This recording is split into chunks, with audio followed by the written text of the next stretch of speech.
Exodus chapter 12. The Lord said to Moses and Aaron in Egypt, "This month is to be for you the first month of your year. Tell the whole community of Israel that on the 10th day of this month, each man is to take a lamb for his family, one for each household. If any household is too small for a whole lamb, they must share one with their nearest neighbor, having taken into account the number of people there are. You are to determine the amount of lamb needed in accordance with what each person will eat. The animals you choose must be year-old males without defect, and you may take them from the sheep or the goats. Take care of them until the 14th day of the month, when all the members of the community of Israel must slaughter them at twilight. Then they are to take some of the blood and put it on the sides and tops of the door frames of the houses where they eat the lambs. That same night they are to eat the meat roasted over the fire, along with bitter herbs and bread made without yeast. Do not eat the meat raw or boiled in water, but roasted over a fire, with the head, legs, and internal organs. Do not leave any of it till morning. If some is left till morning, you must burn it. This is how you are to eat it, with your cloak tucked into your belt, and your sandals on your feet, and your staff in your hand. Eat it in haste. It is the Lord's Passover. On that same night, I will pass through Egypt and strike down every firstborn of both people and animals, and I will bring judgment on all the goods of Egypt. I am the Lord.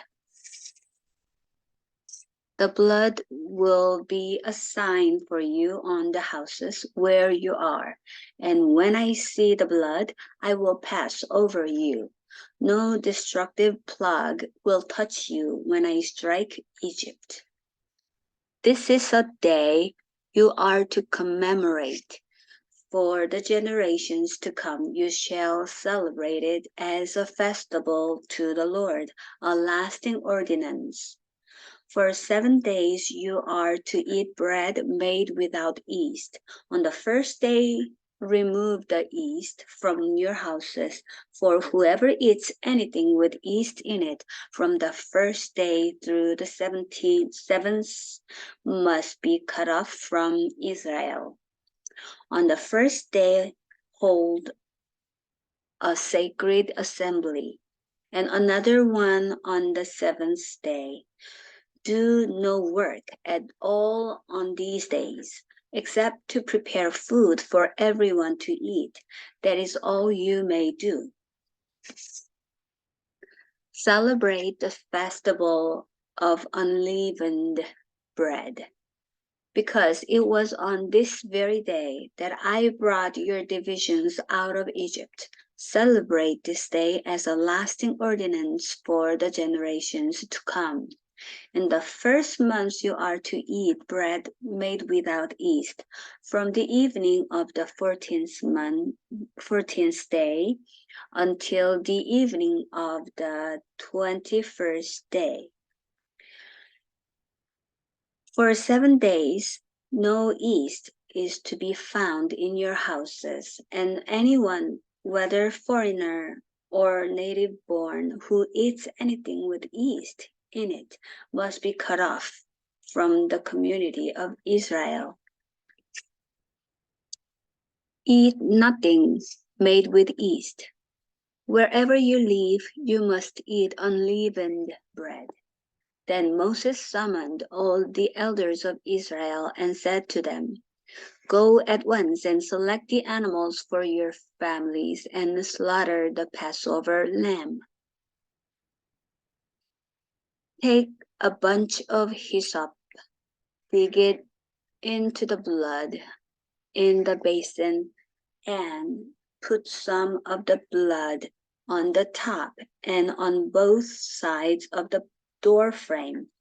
None of you shall go out of the door of your house until morning. When the Lord goes through the land to strike down the Egyptians, he will see the blood on the top and sides of the doorframe and will pass over that doorway, and he will not permit the destroyer to enter your houses and strike you down.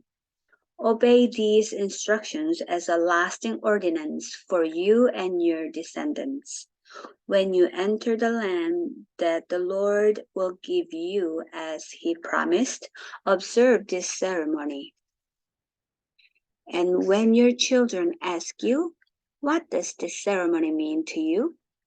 then tell them, "It is the Passover sacrifice to the Lord, who passed over the houses of the Israelites in Egypt and spared our homes when he struck down the Egyptians." Then the people bowed down and worshipped. The Israelites did just what the Lord commanded Moses and Aaron. At midnight, the Lord struck down all the firstborn in Egypt, from the firstborn of Pharaoh, who sat on the throne, to the firstborn of the prisoner who was in the dungeon, and the firstborn of all the livestock as well.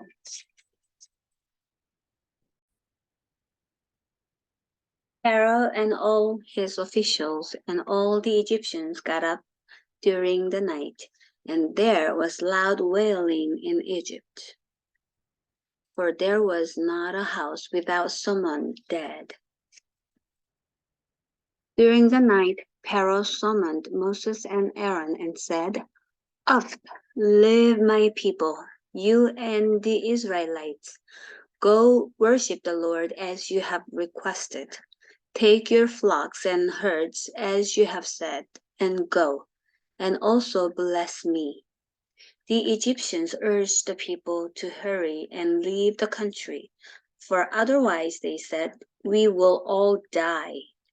So the people took their dough before the yeast was added and carried it on their shoulders, and in kneading troughs wrapped in clothing. The Israelites did as Moses instructed and asked the Egyptians for articles of silver and gold and for clothing. The Lord had made the Egyptians favorably disposed toward the people, and they gave them what they asked for. So they plundered the Egyptians. The Israelites journeyed from Ramesses to Succoth.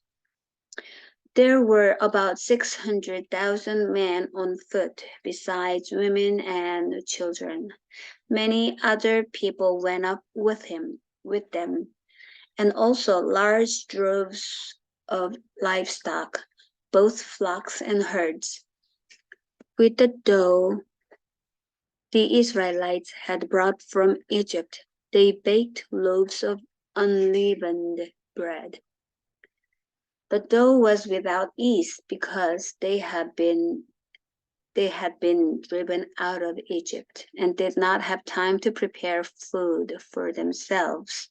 Now the length of time the Israelite people lived in Egypt was 430 years. At the end of the 430 years, to the very day all the Lord's divisions left Egypt, because the Lord kept vigil that night to bring them out of Egypt. On this night, all the Israelites are to keep vigil to honor the Lord for the generations to come.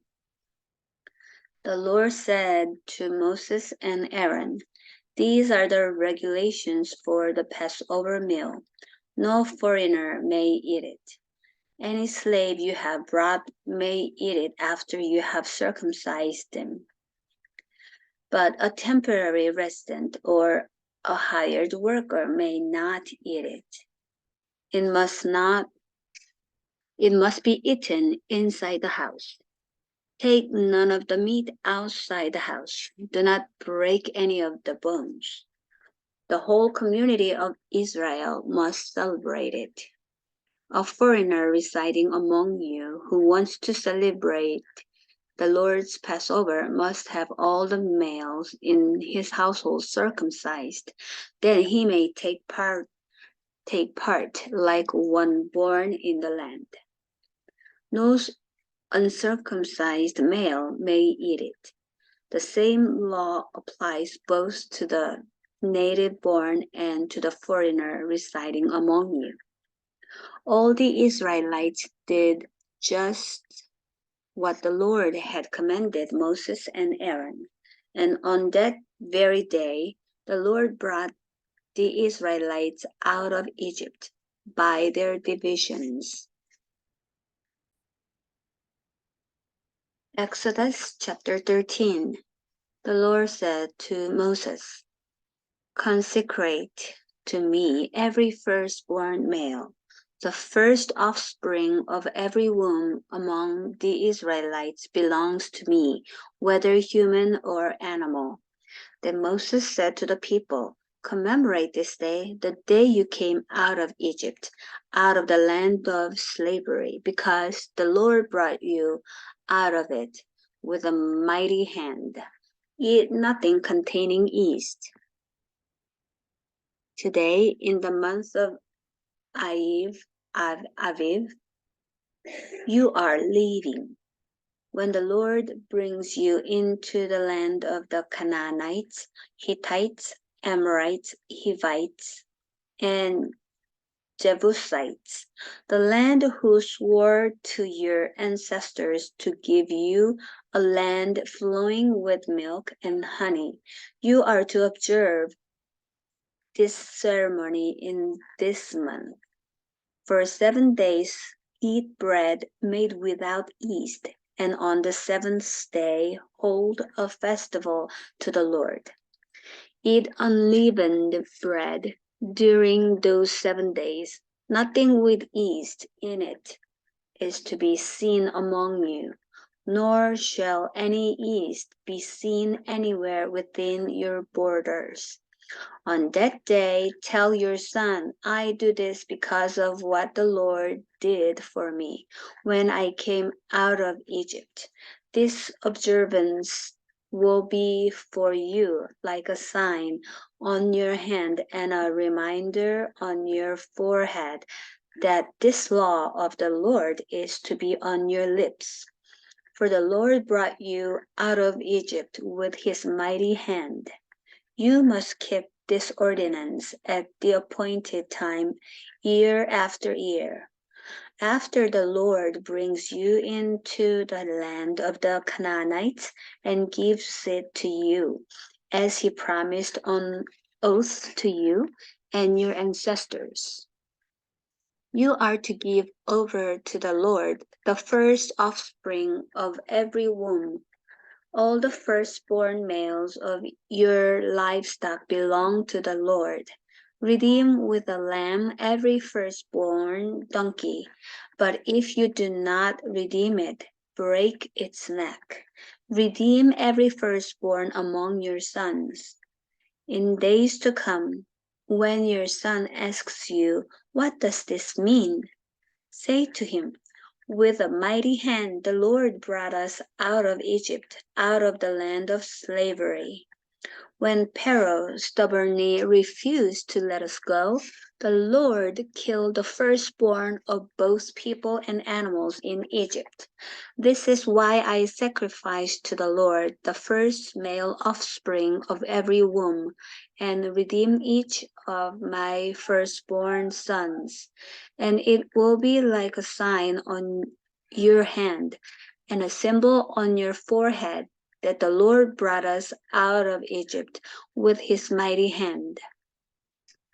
When Pharaoh let the people go, God did not lead them on the road through the Philistine country, though that was shorter.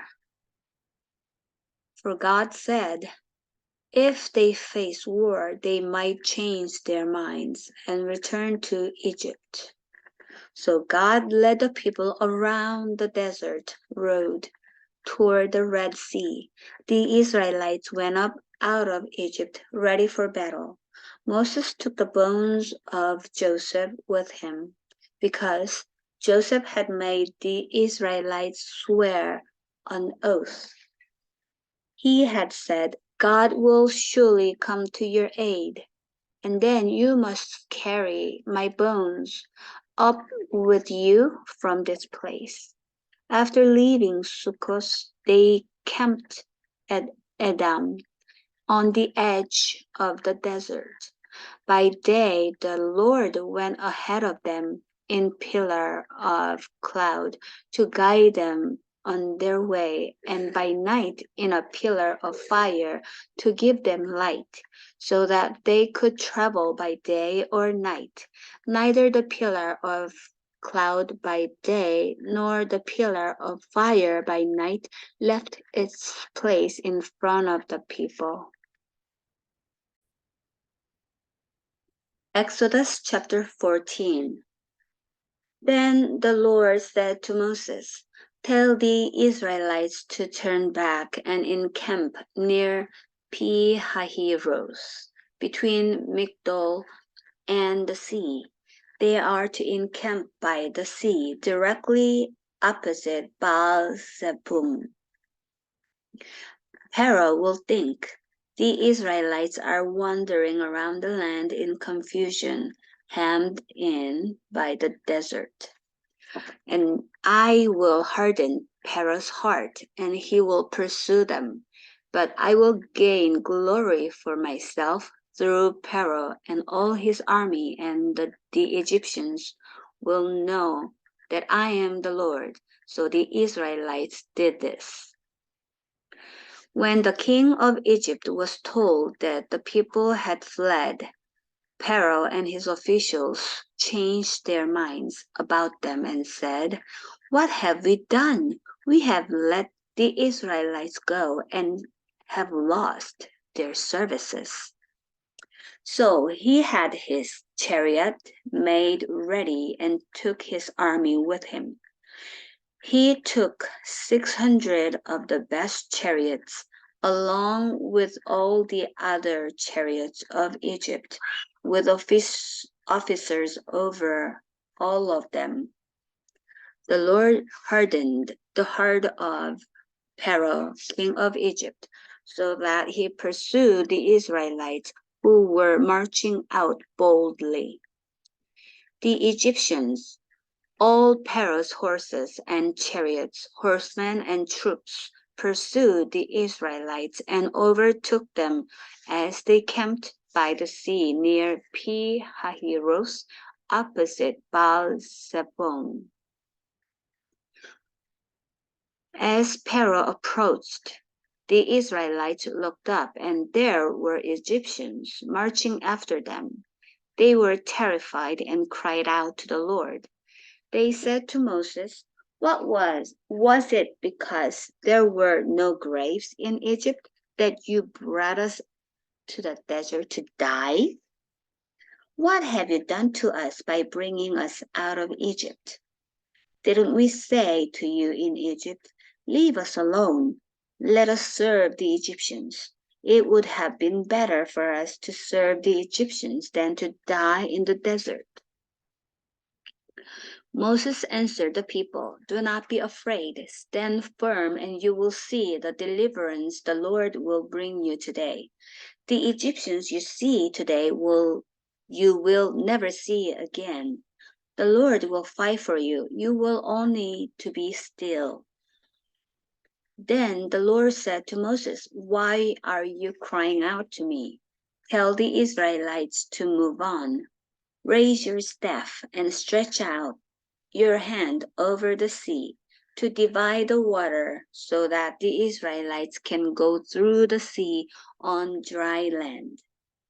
I will harden the hearts of the Egyptians so that they will go in after them. And I will gain glory through Pharaoh and all his army, through his chariots and his horsemen. The Egyptians will know that I am the Lord when I gain glory through Pharaoh, his chariots, and his horsemen." Then the angel of God, who had been traveling in front of Israel's army, withdrew and went behind them. The pillar of cloud also moved from in front and stood behind them, coming between the armies of Egypt and Israel. Throughout the night the cloud brought darkness to the one side and light to the other side, so neither went near the other all night long. Then Moses stretched out his hand over the sea, and all that night the Lord drove the sea back with a strong east wind and turned it into dry land. The waters were divided, and the Israelites went through the sea on dry ground, with a wall of water on their right and on their left. The Egyptians pursued them, and all Pharaoh's horses and chariots and horsemen followed them into the sea. During the last watch of the night, the Lord looked down from the pillar of fire and cloud at the Egyptian army and threw it into confusion. He jammed the wheels of their chariots so that they had difficulty driving. And the Egyptians said, "Let's get away from the Israelites. The Lord is fighting for them against Egypt." Then the Lord said to Moses, "Stretch out your hand over the sea so that the water may flow back over the Egyptians and their chariots and horsemen." Moses stretched out his hand over the sea, and at daybreak the sea went back to its place. The Egyptians were fleeing toward it, and the Lord swept them into the sea. The water flowed back and covered the chariots and horsemen. The entire army of Pharaoh that had followed the Israelites into the sea. Not one of them survived, but the Israelites went through the sea on dry ground, with a wall of water on their right and on their left. That day the Lord saved Israel from the hands of the Egyptians, and Israel saw the Egyptians lying dead on the shore. And when the Israelites saw the mighty hand of the Lord displayed against the Egyptians, the people feared the Lord and put their trust in him and in Moses, his servant. Exodus chapter 15. Then Moses and the Israelites sang this song to the Lord. "I will sing to the Lord, for he is highly exalted. Both horse and driver he has hurled into the sea. The Lord is my strength and my defense. He has become my salvation. He is my God, and I will praise him, my Father's God, and I will exalt him. The Lord is a warrior. The Lord is his name. Pharaoh's chariots and his army he has hurled into the sea. The best of Pharaoh's officers are drowned in the Red Sea. The deep waters have covered them. They sank to the depths like a stone. Your right hand, Lord, was majestic in power. Your right hand, Lord, scattered the enemy. In the greatness of your majesty, you threw down those who opposed you. You unleashed your burning anger. It consumed them like stubble. By the blast of your nostrils, the waters piled up. The surging waters stood up like a wall. The deep waters congealed in the heart of the sea. The enemy boasted, I will pursue, I will overtake them, I will divide the spoils, I will gorge myself on them, I will draw my sword and my hand will destroy them. But you blew with your breath and the sea covered them. They sank like lead.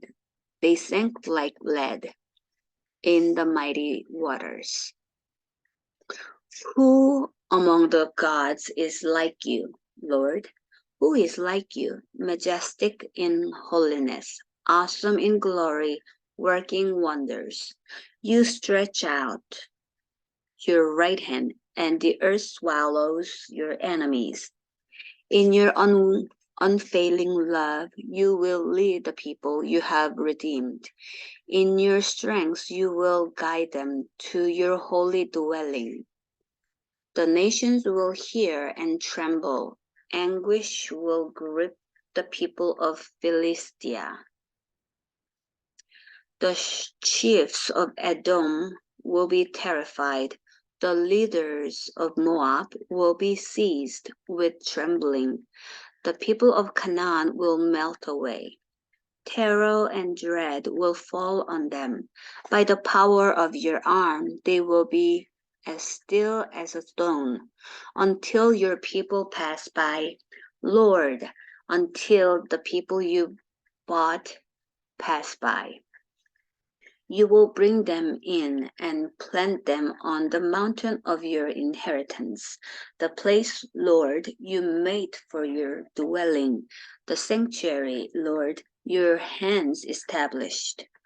The Lord reigns forever and ever.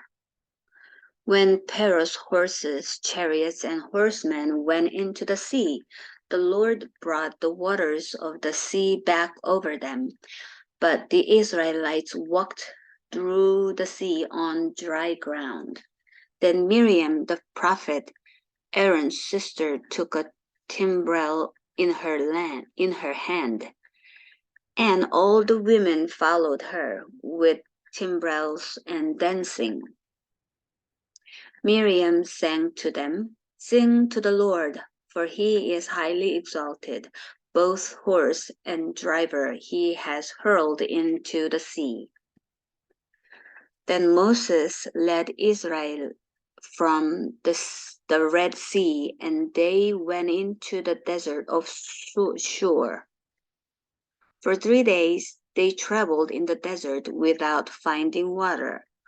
When they came to Marah, they could not drink its water because it was bitter. That is why the place is called Marah. So the people grumbled against Moses, saying, What are we to drink? Then Moses cried out to the Lord, and the Lord showed him a piece of wood. He threw it into the water, and the water became fit to drink. There the Lord issued a ruling and instruction for them and put them to the test.